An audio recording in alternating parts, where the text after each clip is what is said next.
Bonjour et bienvenue dans les podcasts d'Ateya au cœur.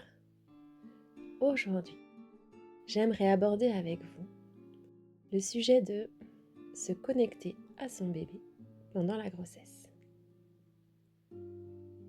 Qu'est-ce que ça veut dire? À quelle fréquence? Pourquoi? Peuvent être toutes les questions qui vous viennent quand on parle de ce sujet. Pour certaines femmes, être en connexion avec son bébé, c'est quelque chose d'évident, de fluide, de quotidien, dès les premiers moments de la grossesse, avant même de percevoir les mouvements. Et pour d'autres, ça paraît plus abstrait, voire même plus difficile, ou manquer de sens. Chaque femme vit une grossesse unique, particulière, qui va marquer son histoire, sa propre histoire. Être en connexion avec son enfant, si ça paraît quelque chose d'évident pour certaines, ça peut effectivement être un peu plus complexe, voire difficile à mettre en place pour d'autres, pour différentes raisons. Peut-être tout simplement parce qu'on a un emploi du temps de dingue, qu'on travaille beaucoup, qu'on a d'autres enfants, et qu'on n'a pas vraiment le temps, qu'on est trop fatigué pour pouvoir y penser pleinement. Ou bien, tout simplement parce que l'enfant, quand il est dans notre ventre, il n'est pas réel encore pour certaines d'entre nous. Et que se connecter à lui est quelque chose de tellement abstrait qu'on n'arrive pas à le visualiser ou à le ressentir. Même lorsque l'enfant donne des coups. Peut-être aussi parce qu'on est pudique. Des fois, on peut avoir la sensation de trop transmettre à notre enfant. Parce qu'on est traversé par des émotions, parce qu'il nous arrive des événements dans la vie et qu'on aimerait bien protéger justement l'enfant des impacts éventuels que pourrait produire cet événement ou ces émotions sur la croissance de notre enfant. Tout ça, ce sont des croyances qui font partie de notre vécu, de nos cellules.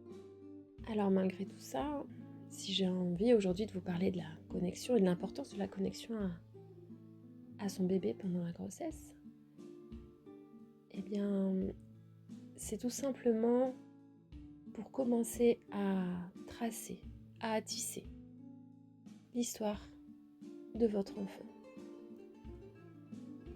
Notre enfant est conçu et porté normalement 9 mois. Le temps de la grossesse, l'histoire de l'enfant a déjà commencé. Et même si sa date anniversaire est le jour de sa venue au monde, il s'est déjà passé des choses pendant les 9 mois qui ont précédé sa naissance. Et de prendre le temps, par moment, tout au long de la grossesse, c'est permettre à l'enfant et à la mère de tisser le lien et de créer ensemble déjà l'histoire de notre enfant. Alors comment s'y prendre? Il y a plusieurs façons. Ça peut être des moments de méditation, bien sûr, où on arrive à visualiser, à ressentir, à être dans la perception. Si certaines personnes sont touchées par ces sensations, c'est une très bonne façon de rentrer en communication et en lien avec son bébé. Il y a les pratiques comme l'autonomie. Il y a le fait de parler à son enfant, de lui raconter des choses, qui on est, comment on se sent. Avec simplicité, sans y mettre de l'intention forcément, juste en racontant. Aujourd'hui, j'ai vécu ça. Ça a été facile. Oh, j'ai vécu quelque chose de compliqué. Juste se raconter, sans y mettre plus d'émotion ou de peur. Juste en partageant qui on est et en allant à la rencontre de notre enfant, en suivant ses réactions, en fonction peut-être de ce qu'on peut raconter. Ça, c'est pour les femmes qui arrivent à percevoir, qui sont dans le ressenti, qui sont à l'aise avec la visualisation, la méditation, la concentration et qui ont le temps de se poser pour ça, dans un endroit calme. Et puis, il y a aussi d'autres façons. Ça peut être dans la création. Tout simplement, on va aménager l'espace pour l'enfant. Donc tout au long de la grossesse, on va peut-être d'abord élaborer, tiens, la chambre, j'aimerais bien qu'il soit comme ça, ou comment est-ce qu'on va accueillir l'enfant. Dans la projection, on élabore notre projet de l'arrivée et de la rencontre avec notre bébé. Ça, c'est déjà tisser son histoire. Ça peut être du coup en montant le lit, par exemple, ou en confectionnant le trousseau, ou en demandant faire une liste de naissance, en demandant à nos proches de participer et de nous apporter les éléments qui nous semblent importants pour permettre la meilleure arrivée de notre bébé dans la famille. C'est aussi tisser du lien avec lui de cette façon-là. Ça peut être aussi en écrivant, en tenant un journal par exemple, régulièrement d'écrire les étapes de la grossesse. Ça peut être de confectionner un mobile ou un mandala à la peinture, au crayon, dans la matière, avec des végétaux. Ça peut être aussi dans certaines traditions, par exemple, il y a le crochet. En Amérique du Sud, les femmes, le temps de la grossesse, elles vont fabriquer un sac en tissu qui va représenter le placenta, les membranes et le cordon, et qui va être lié à l'histoire de l'enfant pendant cette grossesse. Dans les temps jadis, les femmes tricotaient ou faisaient du crochet ou brodaient une couverture spécialement pour leur enfant.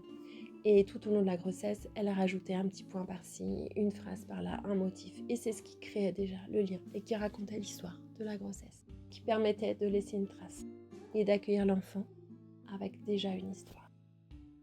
Plein de façons de créer cette histoire et ce lien.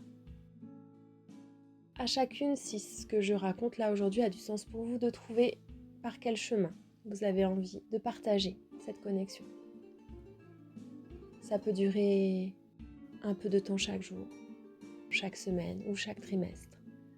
Ça peut être fabriquer un cahier et prendre des photos des événements jolis ou des saisons qui ont traversé notre période de grossesse.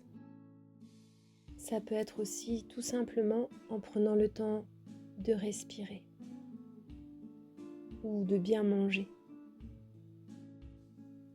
avec l'attention de prendre soin de votre enfant.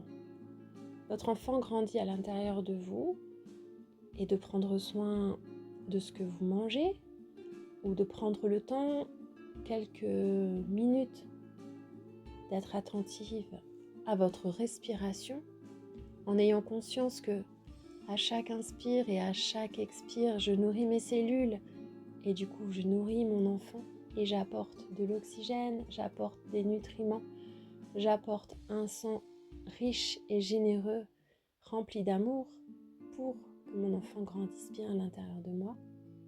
C'est aussi être en connexion avec votre enfant. Toutes les idées sont là. Le principe, c'est vraiment de commencer à créer et à tisser du lien et créer l'histoire de notre enfant avant son arrivée au monde, mais alors qu'il est déjà là. Voilà ce que je souhaitais vous partager et ce qui me semblait important comme notion à vous présenter aujourd'hui. J'espère que ce podcast vous a plu et que vous y avez trouvé un intérêt ou des réponses. Si vous voulez aller plus loin, je vous invite à participer à la méditation qui sera également proposée sur notre site et à aller écouter et lire les mantras liés à ce sujet également. À tout bientôt. Très belle journée à vous.